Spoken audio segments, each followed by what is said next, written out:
Have you ever felt like there's a hidden story connecting the most powerful people and ideas in history? Well, in this explainer, we're going to trace that very story, a lineage of secret knowledge we're calling the Golden Thread. And we're not going to do it with speculation. We're going to use documented history, provable memberships, and even the architecture of our cities. So let's dive right in. To kind of get us in the right headspace, check out this quote from Albert Pike, a really influential Masonic scholar from the 19th century. He said, "Initiation does not change. We find it again and again and always the same, through all the ages." This idea that there is an unchanging core of wisdom passed down for thousands of years, that's exactly what we're going to follow. All right, so here's our roadmap.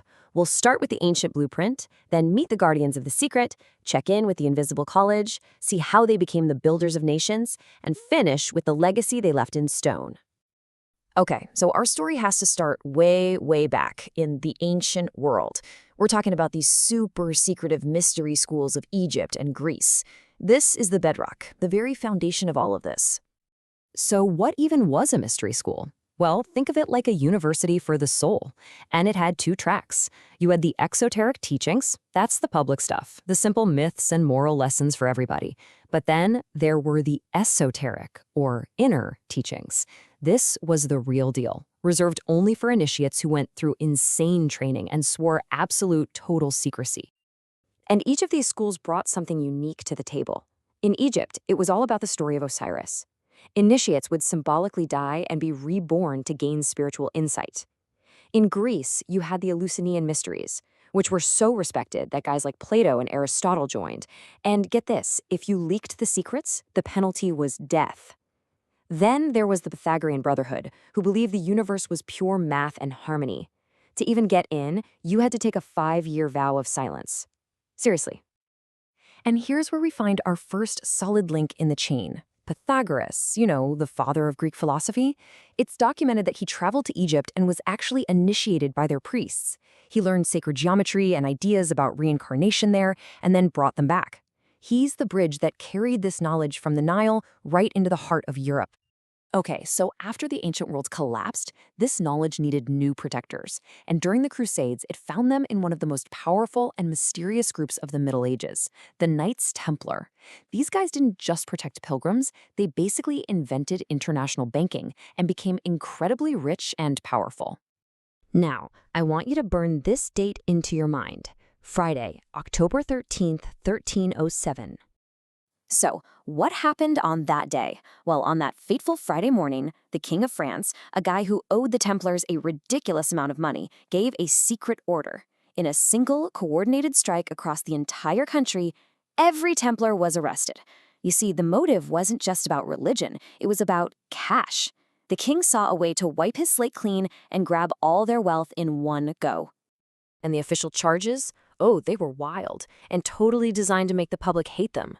They were accused of heresy, spitting on the cross, worshipping some weird idol called Baphomet, and of course financial corruption.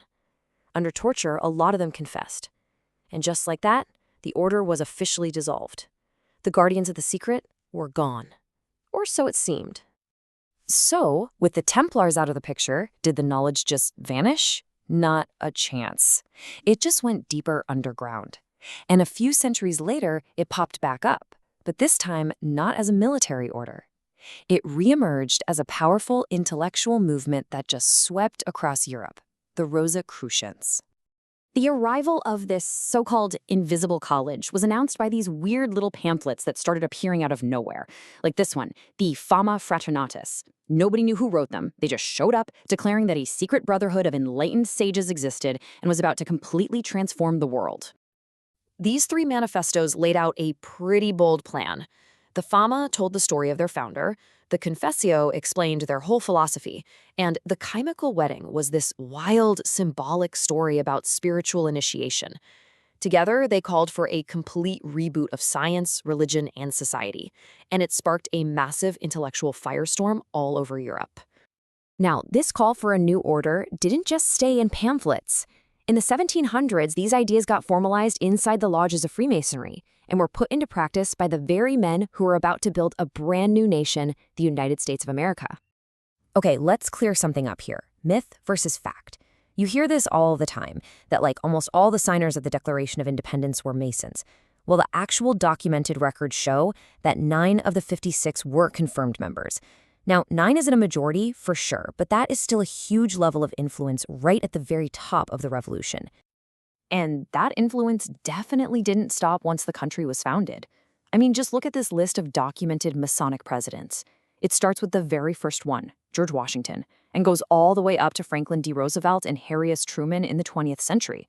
That shows a pretty consistent presence in the most powerful office on the planet. So, this influence wasn't just an idea, it became physical. For the final part of our journey, we're going to see how these ancient principles were literally built into the streets and buildings of the U.S. Capitol. The guy George Washington personally picked to design Washington, D.C. was an architect named Pierre L'Enfant. And get this, L'Enfant wasn't just your average city planner. Historical records show he was deeply into the ancient principles of sacred geometry, the exact same math used to build the Great Pyramids in Egypt and Solomon's Temple. And when you analyze his original plans, it is just stunning. His whole design is based on circles, using the golden ratio, that magic number you find all over nature. From those circles, he laid out streets that form pentacles, which are ancient symbols for humanity, and hexagrams, which have always symbolized the connection between heaven and earth. It's not just a city grid, it's a symbolic map. Of course, to be totally fair, we have to look at the mainstream historical view. The National Park Service, for instance, says L'Enfant's design was just influenced by European city plans, like Versailles. From this perspective, it's not esoteric symbolism, it's just a guy following the popular architectural styles of his time.